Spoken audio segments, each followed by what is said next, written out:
Hello friends, இன்றைக்கி வந்து சுடுமி மீன் வந்து எப்படி மிளகு, சீரகம், பூண்டு இதெல்லாம் போட்டு செய்யறதுன்னு சொல்கிறேன். ஸோ இந்த மெத்தட் நீங்கள் வந்து கோல்டு, காஃப், பிரஸ்ட் ஃபீடிங் மாம்ஸ்க்கு கோல்டு ஆகாமல் இருக்கிறதுக்காக இந்த மெத்தட் ஃபாலோ பண்ணுவோம். அண்ட் ஸ்பெசிஃபிக்காக இந்த மீன் வந்து குழந்தை பெற்றவங்களுக்கு, அதாவது நியூ மாம்ஸ்க்கு தான் இது வந்து கொடுப்பாங்க.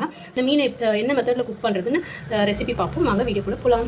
தேவையான பொருள் என்னென்னா, ஒரு மீடியம் சைஸ் வெங்காயம் எடுத்து பொடியாக கட் பண்ணி வச்சிருக்கேன். 1/2 டேபிள் ஸ்பூன் இஞ்சி பூண்டு பேஸ்ட். இஞ்சி பூண்டு பேஸ்ட் வந்து ஜஸ்ட் ஃப்ளேவருக்காக மட்டும் தான். அண்ட் ஒரு பச்சை மிளகா பொடிசாக கட் பண்ணி வச்சிருக்கேன். கொஞ்சம் கருவேப்பிலை அண்ட் 2 தக்காளியை கட் பண்ணி வச்சிருக்கேன். அண்ட் டேபிள் ஸ்பூன் மிளகு, 1 டேபிள் ஸ்பூன் சீரகம், 5 பல்லு பூண்டு எடுத்து வச்சிருக்கேன். ஓரளவுக்கு வந்து நான் கொஞ்சம் புளியை அரைச்சி வச்சுட்டேன். லெமன் சைஸ் புளியை வந்து ½ hour முன்னாடி ஊற வச்சிருக்கேன். ஸோ இதோட எக்ஸ்ட்ராக்டும் எடுத்துக்கலாம். வந்து நான் புளி தண்ணியோட எக்ஸ்ட்ராக்ட் எடுத்துக்கிட்டேன். நான் வந்து 2 பேருக்கு தான் சமைக்க போகிறேன். ஸோ அதனால நான் ஒரு 2 கிளாஸ் தண்ணிக்கு நான் எடுத்து வச்சிருக்கேன். ஸோ இதில் வந்து நம்ம என்னென்ன ஆட் பண்ண போகிறோம்னா, 1 டேபிள் ஸ்பூன் கார மிளகாத்தூள், 1 டேபிள் ஸ்பூன் மல்லித்தூள், 1/2 டேபிள் ஸ்பூன் மஞ்சத்தூள், 1 டேபிள் ஸ்பூன் கல்லுப்பு வந்து நான் லாஸ்ட்டில் டேஸ்ட் பார்த்துட்டு ஆட் பண்ணிப்பேன். அதனால இப்போ கொஞ்சம் ஆட் பண்ணுறேன். ஸோ இது எல்லாத்தையும் இதில் ஆட் பண்ணிடலாம். ஸோ இது கூட 1 டேபிள் ஸ்பூன் வந்து குழம்பு மிளகாத்தூள் ஆட் பண்ணுறேன். ஸோ இதை நல்லா கைவிட்டு மிக்ஸ் பண்ணிக்கலாம். 2 டேபிள் ஸ்பூன் சன்ஃப்ளவர் ஆயில் எடுத்துக்கேன். உங்களுக்கு வேணும்னா நீங்கள் கடலை யூஸ் பண்ணிக்கலாம், நல்லா யூஸ் பண்ணிக்கலாம். எல்லாமே நல்ல ஃப்ளேவர் தான் கொடுக்கும். என்ன நல்லா சூடாகிடுச்சு. இதில் 1 டேபிள் ஸ்பூன் கடுகு.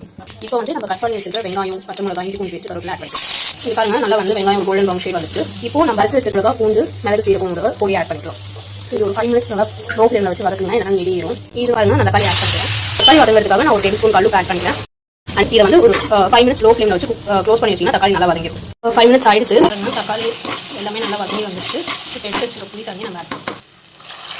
நான் ஆல்ரெடி 1 டேபிள் ஸ்பூன் கல்லுப்பு போட்டுருக்கேன். இப்போ 1 டேபிள் ஸ்பூன் ஆட் பண்ணிக்கிறேன். 10 லாஸ்ட்டில் ஆட் பண்ணிக்கலாம். இது நல்லா ஹை ஃப்ளேமில் வச்சு ஒரு 10 மினிட்ஸ் நல்லா கொதிக்க விடுங்க. நல்லா சுண்டி வந்துருச்சு. இப்போ மீன் ஆட் பண்ணிடலாம். வந்து சுடும்பு மீன் வந்து வச்சிருக்கேன், நல்லா க்ளீன் பண்ணி. இது வந்து ஸ்பெசிஃபிக்காக வந்து இந்த குழந்தை பெற்றவங்க, அப்புறம் இந்த கோல்ட் காஃப் இருக்கவங்க, இதெல்லாம் வந்து நல்லா இந்த மிளகு சீரகம் போட்டு செஞ்சு சாப்பிட்டா ரொம்ப நல்லாயிருக்கும், ரொம்ப ஹெல்த்தியும் கூட. ஸோ இந்த மீனுக்கு வந்து நம்ம குழம்புல ஆட் பண்ணிடலாம். அதனால் லைட்டாக ஜென்டலாக கலந்து விட்டுக்கோங்க. இப்போ வந்து ஒரு மீடியம் ஃப்ளேமில் வச்சு ஒரு 2-3 மினிட்ஸ் மட்டும் க்ளோஸ் பண்ணி நல்லா குக் பண்ணிக்கலாம். 3 மினிட்ஸ் ஆகிடுச்சு. ஓப்பன் பண்ணி விட்டுலாம்.